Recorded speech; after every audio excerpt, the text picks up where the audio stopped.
Hey everybody, this is Jimmy. Thank you so much for joining us today. Today's episode is being brought to you by our sponsor, Humor for Humanity, a social enterprise that I founded a few years ago that raises spirits, funds, and awareness for nonprofits, charities, and social causes. Our mission is your mission. Humor for Humanity. You can find out more information at jimmytingle.com. Thank you so much and enjoy today's show.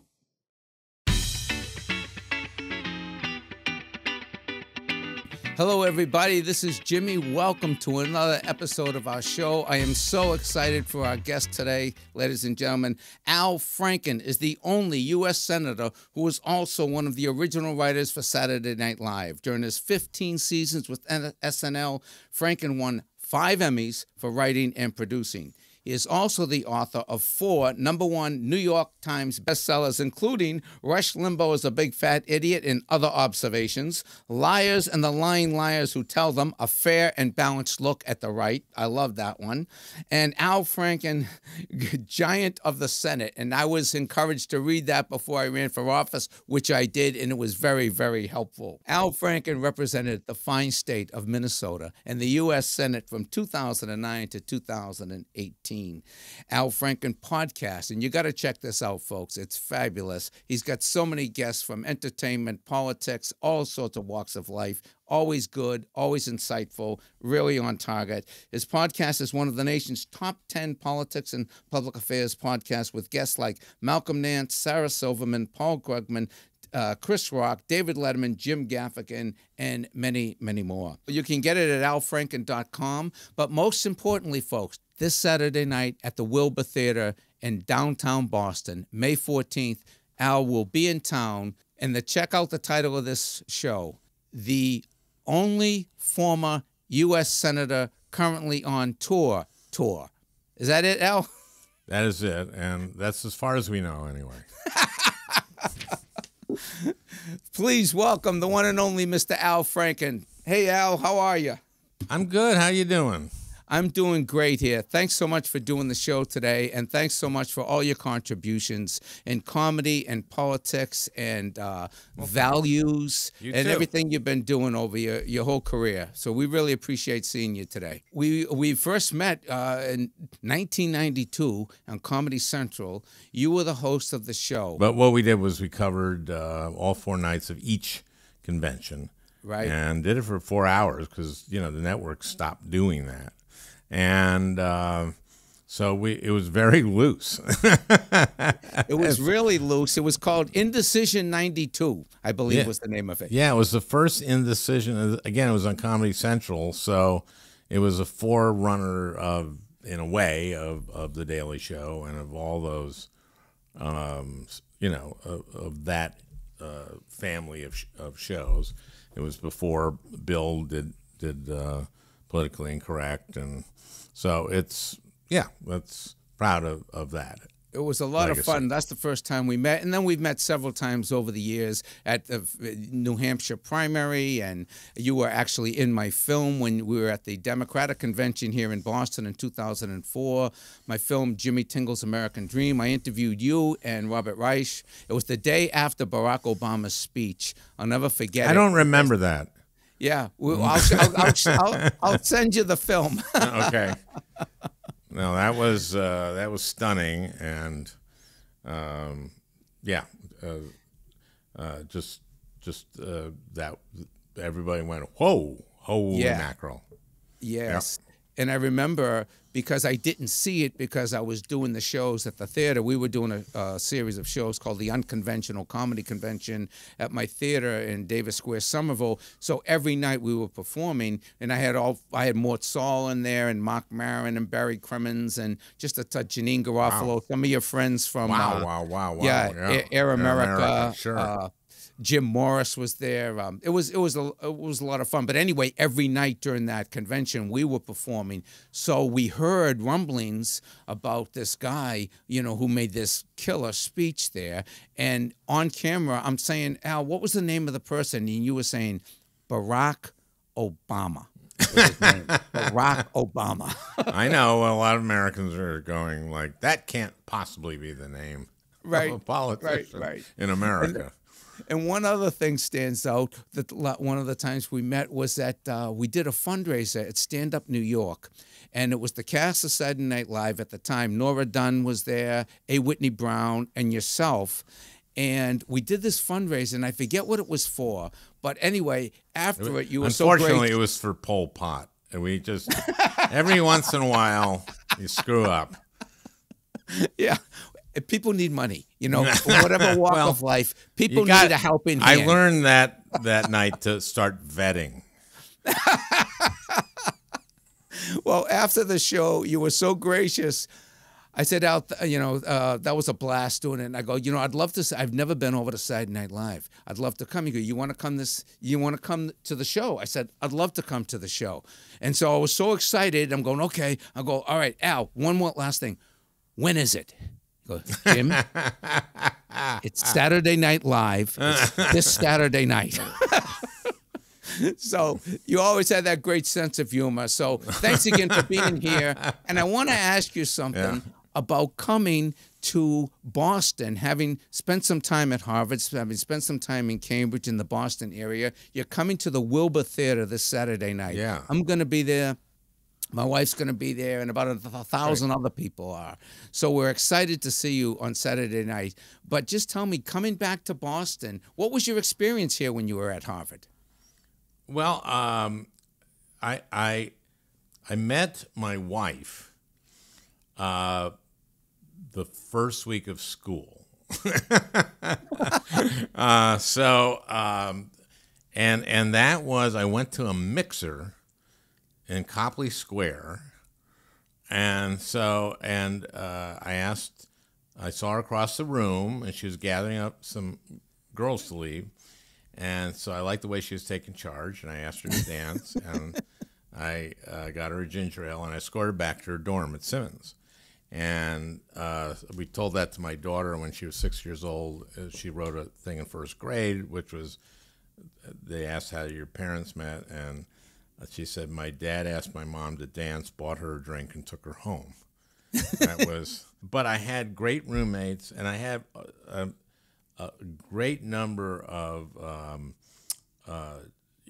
classmates who are still really good friends. And I enjoyed it a lot. I mean, I probably could have worked harder and kind of regret that. But early on, I had gone there really to study physics and chemistry and stuff like that. In 1957, my parents sat me and my brother down, this is after Sputnik, said, you boys are going to study math and science so we can beat the Soviets. And there was a lot of pressure to put on a 6-year-old. Wow. But we did that, and we were really both very good at it. My brother went to MIT. He was the first in our family to go to college, and he became a photographer. And I went to Harvard and became a comedian. But we beat the Soviets, of course. So I focused a lot on doing comedy. And in my last year, Tom Davis, who remembered Franken and Davis. Yep. Tom lived with me in my dorm. Okay. And on weekends, we'd go down to the Improv. We'd drive down there. Leno did that, too. Well, there were no clubs in Boston at that time. No, right? There weren't really. Yeah. And so, yeah, we would do that. But I really enjoyed it. But I didn't get as much out of it as I probably could have in a lot of different ways, including exploring Boston, because I just spent a lot of time at school. Like, yeah, it was very centric to the college experience. But I go to Boston. My wife's family is from Portland, Maine, so I have a big New England kind of bent. And but I love Boston. I love the Wilbur. Yeah. What I love about the Wilbur, and you've played the Wilbur, haven't you? Yep. And what I love about the Wilbur is the balconies are so steep. And so the audience is very close to you. Yep. Everybody. And I love that place. It's a beautiful, beautiful theater, and comedians love that theater. Yeah, it's a great theater. We're excited about Saturday night, folks. Oh, good. Well, alfranken.com. You can get tickets to the show this Saturday night, May 14th at the Wilbur Theatre. And you can also get all the information about his podcast, which is phenomenal, at alfranken.com. So check that out. So, Al. Okay, stop plugging. Stop plugging. No. I love plugging. I love plugging because I want that place to be jammed, and I want people to see you. You are the Mark Twain of our generation, man. No, I'm not kidding. I don't know of any other people who have gone from, entertainment and written several books, New York Times bestsellers. They're all satire. They're all political. They make great points, but with humor, and then go on to actually turn your passion into legislation and actually run for office and accomplish what you were able to accomplish in the U.S. Senate. It's really a phenomenal story. So I just want people to see you here in Boston. This is stand-up, but there is a political dimension to it, of course, as you always have. Yeah. And but I do talk a lot about my time in the Senate. Oh, good. Yeah. There's a whole Ted Cruz section of the show. Oh, tell me about it. Well, I explain why I say I probably like Ted Cruz more than most of my colleagues like Ted Cruz, but I hate Ted Cruz. And I just tell some stories that just explain, like, who the hell. It's amazing who this guy is. And, yeah, it's amazing. He's an amazing, there are different amazing figures in the Senate. We saw that during the Ketanji Jackson hearing of Hawley and Cotton, and I didn't think Lindsay was. Oh, that's another thing I talk about, which is people ask me a lot who the funniest senator was, and it was Lindsay, and everyone always goes, no. But Lindsay. So it's funny. I mean, Lindsay's all his humor was just about how cynical he was. So I'll tell you a story. So we're going to Christmas break, and so we're leaving the chamber after some votes or something, and that's it. As we're going on vacation, and he says, "Are you taking your family anywhere for sun?" I said, "Yeah, and we're going to Vieques in Puerto Rico," and without any hesitation, goes like, "Do 2 fundraisers." One for the people who are for statehood, one for the people who are against statehood. They never talk to each other. And that was basically every one of his jokes was, I'm the most cynical politician there is. Wow. That's pretty funny. And there's a story I think that you told listening to the senator from Alabama, the first one to endorse Trump. What was his name? Sessions, yeah. Jeff Sessions, but you came in, he said a meteoric rise. That's right. Oh, yeah, that was like, I sort of somewhat famously kind of asked a couple questions of Sessions in his confirmation hearings that undermined him because he lied and about whether he had contacts with Russians. So it appeared from that he and I were bitter enemies, but we actually kind of were friends, to the extent I didn't like anything he stood for. But so I was on Judiciary, and remember, I was not, I'm not a lawyer, but I played one in a sketch.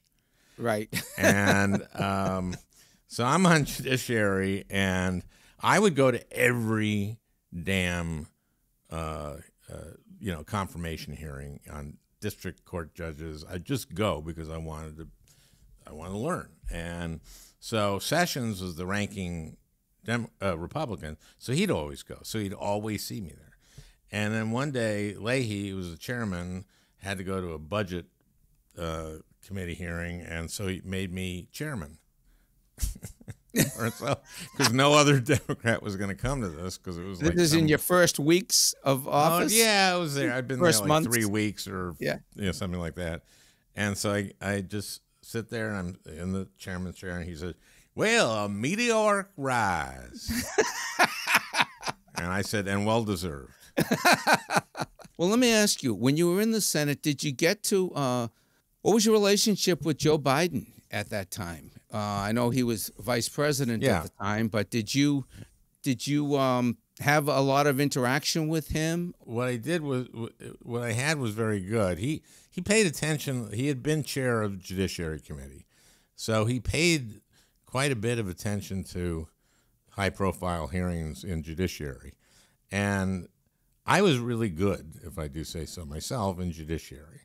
And part of it was, and I think has to do with, a lot of people ask me about, what is it about Zelensky? Why is he so good?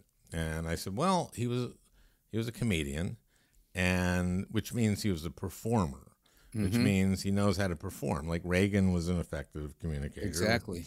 And so there is something to having been a performer when you're asking questions. And so Joe is very complimentary of my work in judiciary and said so publicly a lot. And we went to a lot of different events. Now, Joe had this thing where he really would talk too long very often. And I remember one event which was honoring Mondale, and, of course, vice president, and Biden was vice president at this time. And Carter, it was this dinner, and I remember the host of the dinner saying, "A successful dinner in Washington is when you get out at 9 p.m. That's a successful dinner." What happened was there was a dialogue that was moderated between Carter and Mondale that went along, but it was great. Okay, and then and then there were a lot of speakers, and I, senator from Minnesota, so I spoke, but I spoke very late. But Biden spoke and went on way too long, did like 45 minutes. Wow. So we didn't get out of there till so I started my speech like, well, look, the reason, the host said that a successful dinner in Washington is one where you get out at 9. It's almost 11. So that's not, the fact that we're getting out past 9 isn't Biden's fault. The fact that we're getting out past 11 is Biden's fault. Oh, that's great. Did he like it? Well, he was gone by then. I mean, okay. He would give the long speech and then leave. And that gives everybody else permission to laugh, doesn't it? Oh yeah, and I saw him at Mondale's memorial last week, 10 days ago, and we had a silent exchange. He was sitting about 15 feet from me, and when he was introduced, he saw me, and but we're friends. Yeah, good. Well, tell me, what is your take on how the Biden administration is doing, and how do you think they're doing in terms of the domestic policies and also the foreign policies? Well, I think this is a long, complicated discussion, but just touch a few bases.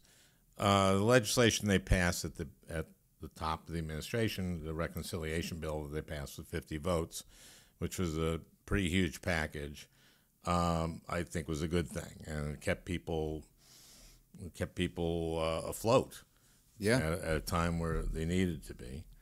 It included the child tax credit, which it's a terrible shame that that's expired. And that brings us to the elements of Build Back Better. Now they tell you don't even mention Build Back Better because it has such a bad brand name. But the thing is, the elements of it were really good. And I have been saying on my podcast since last October that we should just have put those things out individually on the floor. Yeah. Because you're talking about universal pre-K. You're talking about helping to subsidize child care, which every other civilized country does, generously. In Europe, each child on average in a European country gets $14,000 subsidy for child care. There's so much in this package. Also, just negotiating Medicare, being able to negotiate with pharmaceuticals. We pay about 2 to 3 times as much as every other country European countries do for the same pharmaceuticals. These are pharmaceuticals that we developed, Right. Or many of them, and so there were so many elements of this, and instead the press, which tends to do horse race and inside baseball, would just be going like, is it, first it was $3 trillion, now is it 1.5, is it 1.75? What's Manchin doing? What's Sinema doing? And I'm not there. I don't want to be critical of anybody, but I don't understand how we didn't get these elements of them out there so people could see what they were, put them on the floor, let the Republicans vote them down, and let Americans go like, my God, these things make absolute perfect sense. Americans, Republicans want to raise taxes on rich people. Right. Maybe as much as Democrats do. If you're talking about their base resents the elites, and they are now a large majority of people are for tax increases on very upper income people, and of course the gaps in wealth and income in this country are a source of tremendous resentment that's felt by everybody, but especially by the Trump people. But don't get me started. No. That said, I think on Ukraine, I think Biden has been masterful. I think what he did early on, he made some decisions early on that were key. One of the things he did was release our intelligence, and which was that the Russians really were going to invade. And when even Zelensky thought they weren't going to invade. But by doing this, we were taking a risk because they could have been fooling us. But we were actually preparing for sanctions, which take a while to prepare.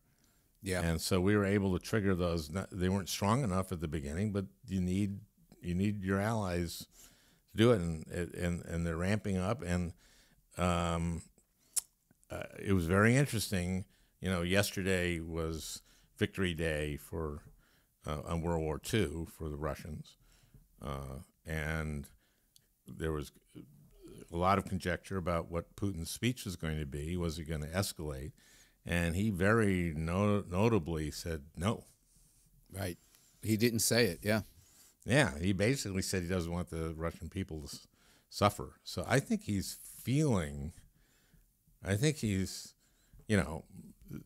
if we win here's a good way for us to win the midterms. Someone kills, and it won't be us, but someone kills Putin. I mean, that would be a good October surprise. Now, I don't want Putin mad at me, but right. I don't want him mad at me either. Yeah. Well, Al, do you think there is any chance of getting any significant legislation passed before the midterms? To your point about breaking up Build Back Better to one or two or three things specifically? I actually think that what the discussions that they've been having with Manchin suggests to me that he is for some kind of tax hike, and I'm for that. Again, I'm for that, and I think the American people are for that. I think that we can do that in reconciliation, I hope, and I hope we can do something on climate. Great. Well, Al, that's very hopeful. I want to tell people that if you want even more hope, this Saturday night, May 14th, the Wilbur I'm in the Theatre. hope business. No, I'm not. I'm in the laughs business. It's a funny show. How has it been traveling and performing? Do you like it? I love it. I love the experience. As you know, the best part is the part where you're actually on stage performing. Right. And there's so much to that that's great. And part of it is just the laughs. I mean, right? Yeah, absolutely. The reinforcement of your ideas. Yes. And so there's that. And then there's just that's mainly what I love is, I don't love the travel. Right. And I'm working up a routine about hotel, Counterintuitive Hotels. Okay. where you go to the room and they have the music on and you don't know how to turn it off. And the phone light is blinking and you don't know how to turn that off. And you call down and they go, "Counterintuitive, how's your counterintuitive stay, Mr. Franken?" "Yeah, I got my phone's blinking." And I don't know how to get rid of the message. "Well, yeah, everybody has that problem, sir." Okay, but I'll tell you what, you only have one message, and that's from our manager saying, "We hope you have a great counterintuitive stay." I can turn that off for you. Okay, thanks. So the travel is not my favorite. Right. But being on stage, just delivering, having your ideas validated, having the sense of humor just come through again. It must be on a certain level having had to be dead serious, because one of the things, the biggest takeaway of your book, Al Franken, Giant of the Senate, was going from making that transition from comedian to serious candidate. The first thing you had to do was never mention the fact that you were on Saturday Night Live again. Don't ever mention Comedy Central. Don't ever mention Saturday Night Live. Don't ever mention the fact that you were a comedian. Don't try to be funny on the stump. And that's a big transition. Yeah, was that difficult? Yeah, my team put everything through this machine called the dehumorizer. And then when I got to the Senate, that team said, "Don't be funny. Do not be funny." And I went, "Okay, I'll put my head down to," but I didn't totally internalize it. So right. Right. So getting back out there and going after laughs and just trying to be funny, liberating, using the imagination again. It's an art form. I mean, I admire stand-ups. Yeah. And there's a lot of great ones out there. And I used to do it with, you remember Tom Davis, of course. Yeah. And Tom and I used to do an act, but it was very not a single guy going out there and doing stand-up. We used to do very Bob and Ray kind of stuff, and I know you know Bob and Ray. Yep. So this is new. I started working a little over a year ago. I started going down to the Comedy Cellar, and I had some material. Yeah. And but I worked it up, and it's really fun to do. It's just really good, and it's also kind of like fun to write, and it's fun to think about. Yeah. And fun to comment on. So I'm working on my abortion hunk. Okay, good. Good. I look forward to hearing it on Saturday night, Al. Okay. Thanks so much for being here today. Oh, Great thanks, to see you. Congratulations to all your success, and we really, really appreciate all the work you've been doing. Well, come backstage before or after or both. I'd love to. Please. Okay. I'll bring my wife. Are you going to be signing any books or anything after the show? Or I don't think so. We didn't. Okay. I was stupid. We didn't get that together. Right. No worries. Well, I have 5 books of yours I can bring. You can sign them. We'll give those away. People bring those books. You can bring the books. I'll sign them. I have to tell you this. You'll love this, and then we'll leave. I did a show. I went to the Kennedy School a few years ago, and I got on the board there, the Alumni Association board, and I helped with some events over at the Harvard Club. And we have these, every year we would have a fun event there, and we would auction off things. So I had your book, Al Franken, Giant of the Senate. We were auctioning it off with your signature because I bought it here at the Harvard bookstore. You had signed it. And then we had Ban Ki-moon, the head of the UN, in the audience as well, and he signed your book. So we have an Al Franken, Giant of the Senate book with your signature and Ban Ki-moon, the Secretary General of the UN, the only book probably in circulation that some lucky person got with a $2 raffle.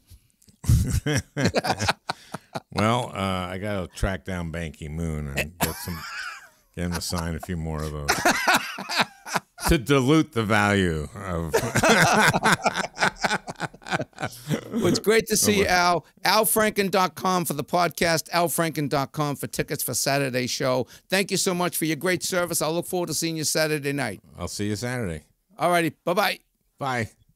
Thank you for joining us today. This has been a Humor for Humanity production. I am the founder of Humor for Humanity, a social enterprise that raises spirits, funds, and awareness for nonprofits, charities, and social causes. You can find out how we can help you or your organization raise spirits, funds, and awareness for you and yours. Our mission is your mission. Humor for Humanity at jimmytingle.com. Thank you.